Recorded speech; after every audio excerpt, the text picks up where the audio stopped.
Now from Shanghai is Jiang. He's the director of the Institute for Global Governance Studies at Shanghai Institutes for International Studies.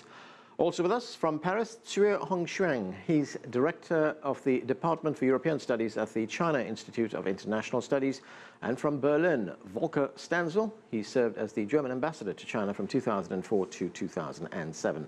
Thanks to all of you for joining us. Jiang, let me start with you. China has just announced that it will be investing billions of dollars in the new European infrastructure fund. How significant a development is this?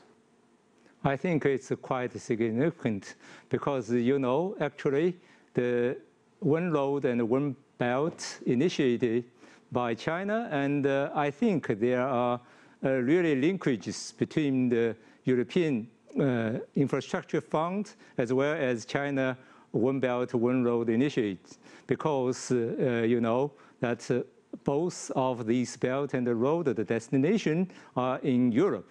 So China invests in the European infrastructure fund can help China to set up the link between these two.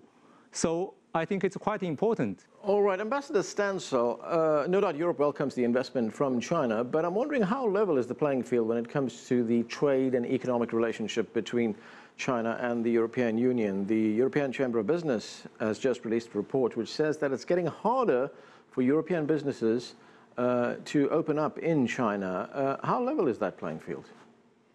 Yes, well, it's not a level playing field by far, and you quote the European Chamber of Commerce in China, rightly so, because the president has just made a remark in view of the upcoming EU-China summit saying that there's free and open accessibility of the market in Europe for investors from China, while in the case of Europeans in China, that is not the case. For instance, you have some sectors where there's no possibility at all for foreign investors. Telecom is completely closed. Other areas such as automobile, foreign investors need to go into a joint venture with not more than 50% or 49.9% investment. You have other areas where where licensing is capped, like banking. Now, of course, we see that in effect this is not necessarily aimed at foreign companies alone, because we see private Chinese companies face the same obstacles when they're competing with Chinese SOEs, state-owned enterprises. So that is actually where the market is unfair, the preference given to state-owned enterprises in China. Now we know that the Chinese leaders have said they are going to reform that. So we're waiting for the first steps, and I mentioned the EU-China summit. I assume that will be a major point of discussion. Hongchuan, of course, the Chinese and the Europeans will be talking about trade and economic issues, but how much of this is about politics? How much of this is about China trying to raise its profile internationally, politically? Yeah, exactly. As we understand, especially in the past more than maybe 40 years, as we know, this year is a very important year for China-EU relations. Now we have already, 40 years, experience for this kind of relations. Yes, besides the economic and trade and investment relations between two sides, and especially recent years, more and more, I think that China and the EU, both of them are more ambitious to push forward this kind of cooperation beyond the economic and trade relations.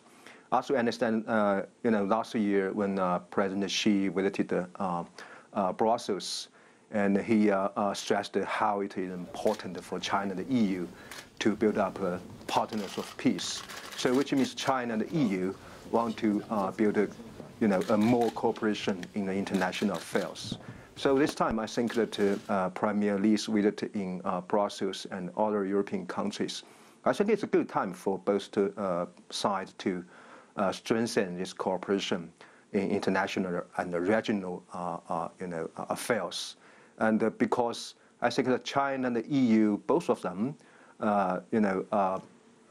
believe that this direction of international order should go to the multipolar world. So I think for China and the EU, both of them believe that all of these regional, international hotspot could be resolved through the diplomatic, political approach. So I think that's very, very important consensus between two sides, and also very, very strong basis for this kind of cooperation between China and EU in politics and security fields.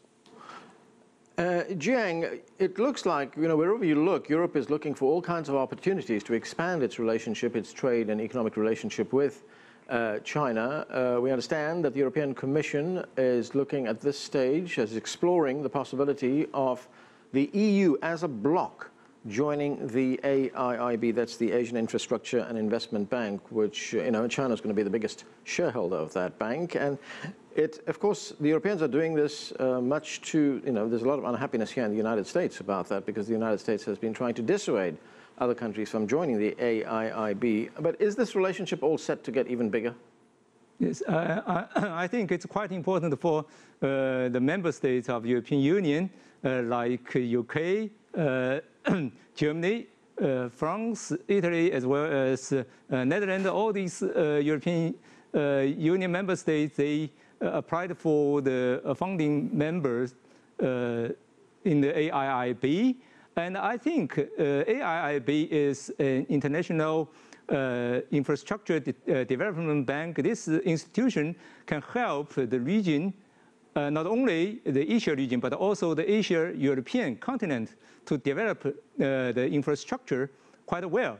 And all these European member states, they try to join this mechanism. This institute can help this institute to work better, because those Western countries, they have experienced in dealing with the international monetary as well as financial institute quite well. They know how. So I think that's why China is quite open to the whole world, that any country, if they want to join, we really welcome. I do think if the United States or Japan, they also want to join this institute, this infrastructure bank, we also welcome. But at this moment, I think it's a hot point for the cooperation between China and the EU, between the EU member states and the EU. And as I know, so in the future, I think with the cooperation between these two sides, the bank can develop very, very well. Ambassador, right, Ambassador, what do you make of that development that the European Commission is exploring the possibility of joining as a bloc the AIIB? Is it likely to drive a wedge between the United States and Europe? First of all, let me say how great a pleasure it is to hear my old friend Mr. Ye after many years. And if you permit me, I'd like to say something about both the Silk Road and the Infrastructure Fund and the AIIB, because I think both are equally important if you frame them in the context of this EU-China summit. We have 40 years EU-China relations. 2 years ago, we launched the EU-China Strategic 2020 agenda. And now the question is, any new impulses? And I think the 2 points that you raised, AIIB and the new Silk Road thing, both could give new impulses to our relationship looking at 2020. Why is that? First, AIIB. Of course, Europe is looking with great interest at this new financial institution created, in effect, by China. And I think it was not aimed, in the first place, at the United States or driving a wedge between the Atlantic partners, because the United States were invited, just as Japan, Asian countries, and Europeans were. No, it was an instrument for China to get over the problem of being unequally represented in the ADB, Asian Development Bank, and in the World Bank. So creating, with all the funds they now have available, $21 trillion in the hands of banks in China. That's twice the GDP of China. With all this money, something needs to be done. So to put it in the hands of a bank and to look at infrastructure investment is just a good idea. So for Europe, for Germany, for Italy, France, the UK, and possibly also for the European Union as such. Of course, it's a great opportunity, just like the World Bank or the AIIB used to be. So I think this could be a promising start for future cooperation. Secondly, this new Silk Road initiative, in the first place, is of course something to get rid of excess capacity in terms of labor, steel, concrete from China. Things that are not used to that degree anymore in China, which is transferring the weight of its investments more to consumers. So to do the same thing China did in Western China, beyond its borders in Central Asia, makes a lot of sense. And that will help China. Now, where is the relationship to what Juncker is doing? Yeah. Who's also put up 315 billion euros for in investments. Is there a linkage? Is there a connection? Can the two be brought together? I think in the first place, there is no possibility, except if some of the money that China wants to invest abroad is being brought to Europe, is being invested in that fund created by Juncker. Right. And then we have to see what is going to happen in Central Asia. Will there really be a new dynamic developing which would then connect Europe and China? Okay, we are going to take a break right now. We'll continue our discussion on the China-EU summit. Stay with us, you're watching The Heat.